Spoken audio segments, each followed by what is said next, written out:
Hello fellow lovers of the liminal and the weird, and welcome to another video by Liminal Spaces. And speaking of the weird, I'm going to be a little bit weird today, and I am going to jump tracks into an area that is usually my brother Jason's territory. Today I want to talk about a film, and I want to talk about this film because it is spooky season. We're building up to Halloween, which is my favorite time of year. So I wanted to talk about my favorite scary movie. And mine is a bit of an odd choice, but when are my choices ever normal?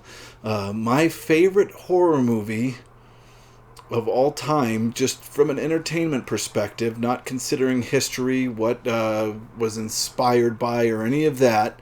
And I love horror movies, but the one that I come back to over and over again is a film from Korea called A Tale of Two Sisters. And this is my tartan DVD release, which is really the only way you can find in the United States, which is too bad, but we'll get into that later in the video.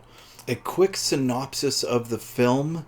This is about two sisters who are returning home from a hospital, and it seems like it's a mental hospital. So they've had some kind of mental trouble and are returning to their home with their dad and their stepmother. And right away, creepy stuff starts to happen, but not your run-of-the-mill creepy stuff. For instance, the first events that start showing you that all is not what it seems in this house is objects start to double. So, for instance, she's unpacking her suitcase and she has a diary that she keeps, and she opens her desk. It's a kind of this drop front desk to put her diary in it, and when she goes to put it in, her diary's already in the desk. So she's holding this diary in her hand and looking at the diary that's already in her desk. Absolutely mind-blowing, weird shit goes on in this movie, and it is so worth it. It really is. Because it's not just let go. All of it is eventually explained, and it's really, really fun to watch. It really is. I don't want to give anything else away, so I'll just leave it kind of there. This is a subtle movie. This is a beautiful movie. Really, truly, I would love to see a 4K copy of this, and all I have is this DVD, which on newer TVs doesn't look great. But the set design is incredible, the actors are incredible, and the story is just a mind-bending, crazy, twisty-turny story that I absolutely love. I really can't recommend this movie enough. I think you can find it streaming on certain services. Go check it out. But yeah, it's the one that I recommend the most. It's not the scariest movie I've ever seen. That goes to a film from Thailand called Shudder that I'm sure I'll talk about sometime on this channel. But for me, it is the most artistic, creative of the horror movies that I've seen. And that's the one that I want to talk about today. We're going to start with a review of this, so you can watch this video without any plot spoilers. And then later in the week, I am going to do a deep dive because this story is just labyrinthian in its complexity. It is wild and definitely deserves a deep read, I think. But for now, before I jump into the pros and cons of this movie, I wanted to talk about its creation and its release a little bit. I am not going to attempt to do much Korean pronunciation because I'm absolutely terrible at it, and I really hate messing up people's names.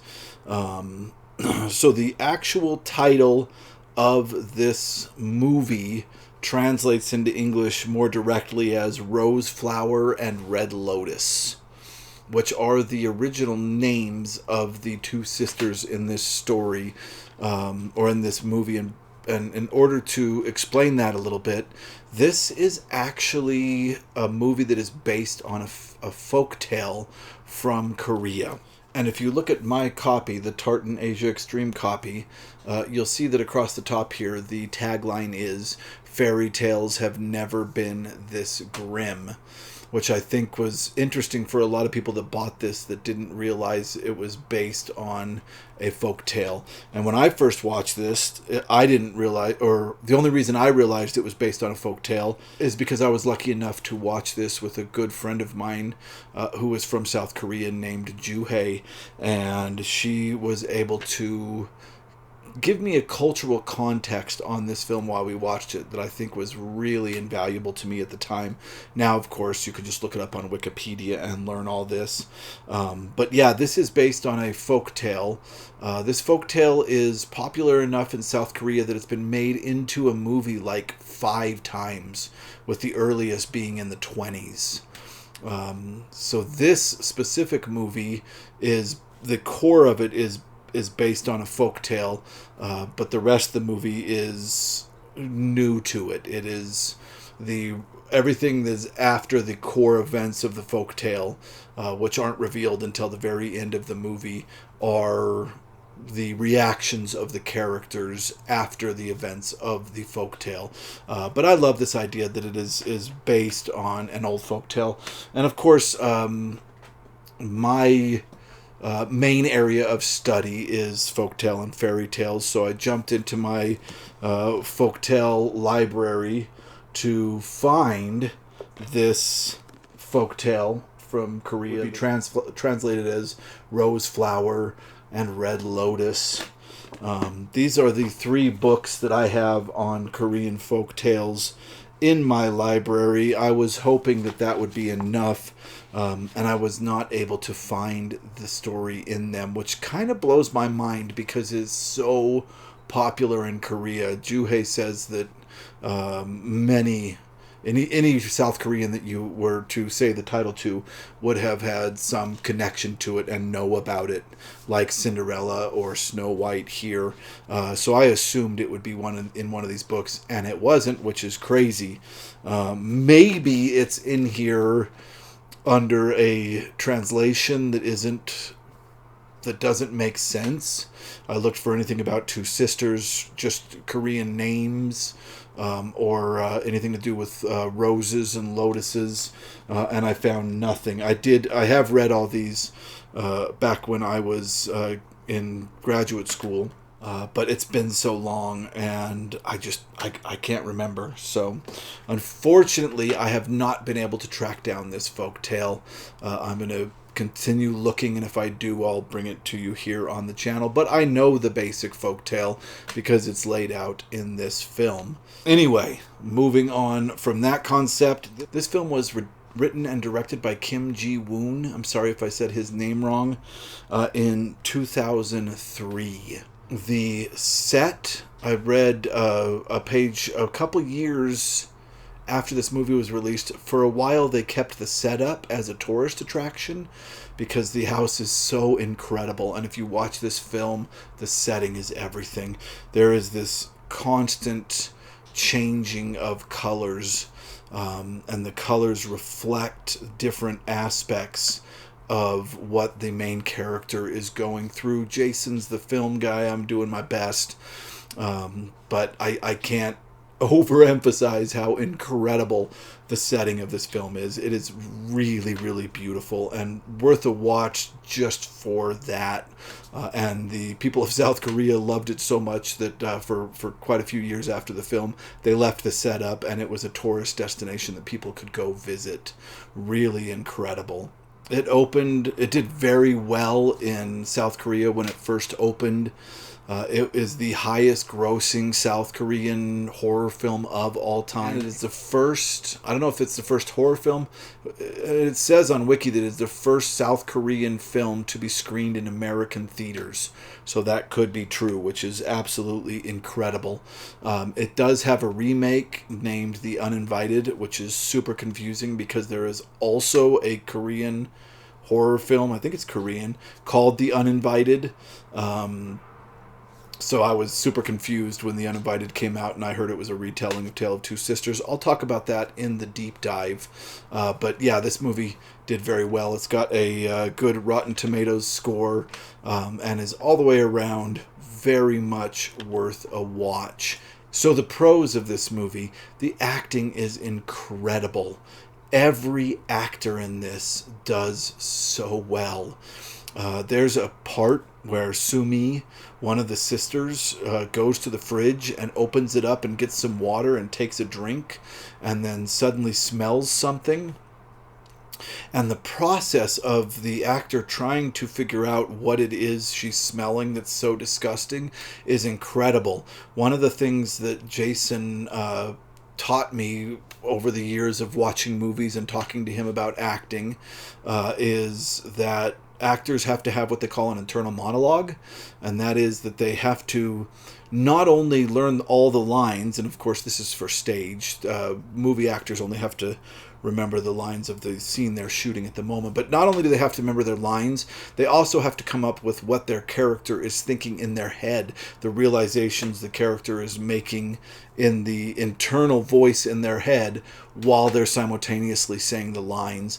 And the woman that plays Sumi in this scene, where she sniffs the water and then tries to figure out where the smell is coming from, is incredible. You can see the internal monologue on the actor's face as she is trying to find this smell. It's a tiny moment in the movie.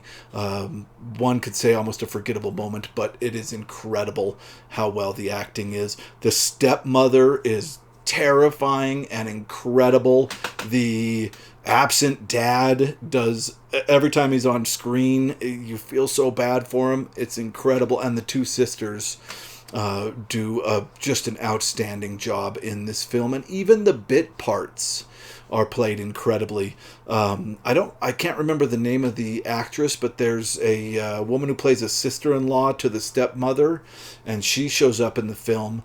And when she came on the screen, my friend Joo-hae said, "Oh, this is a really huge stage actress in Korea, very important actress." And this was, I don't know if it was her film debut or she rarely did film, but Joo-hae was very excited to see her in this film, and she did an incredible job. The acting in this film is great, and the plot is insane, but it is so worth it. And that can kind of lead us into the cons of this film.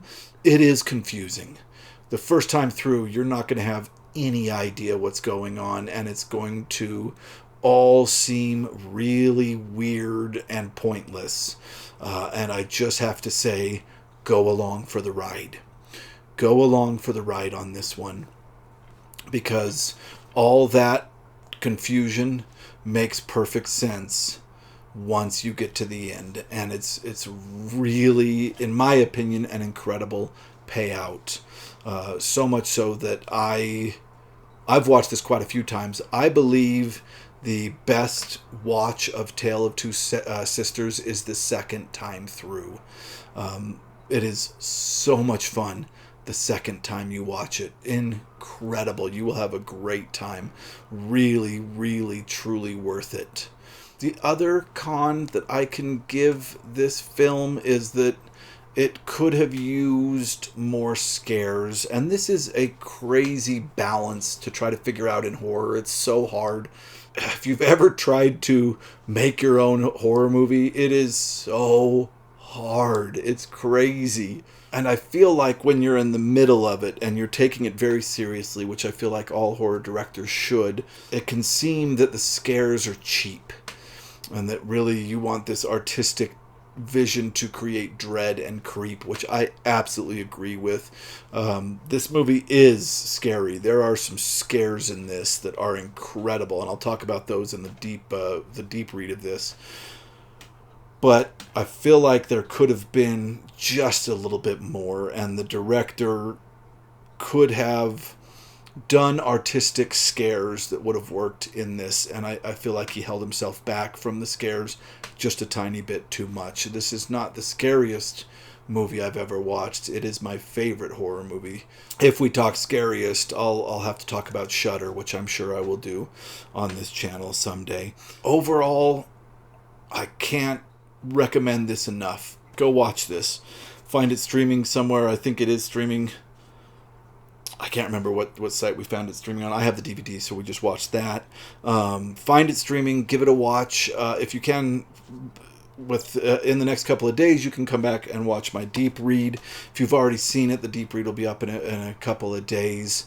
But yeah, truly give this a watch. I think it is a wonderful, scary movie for the season. I think that you will really enjoy it if you love scary movies. All right, thank you so much for watching this to the end. If you liked it, please click like. And if you like this kind of content, please click subscribe, because I'll be making a lot more of it in the future.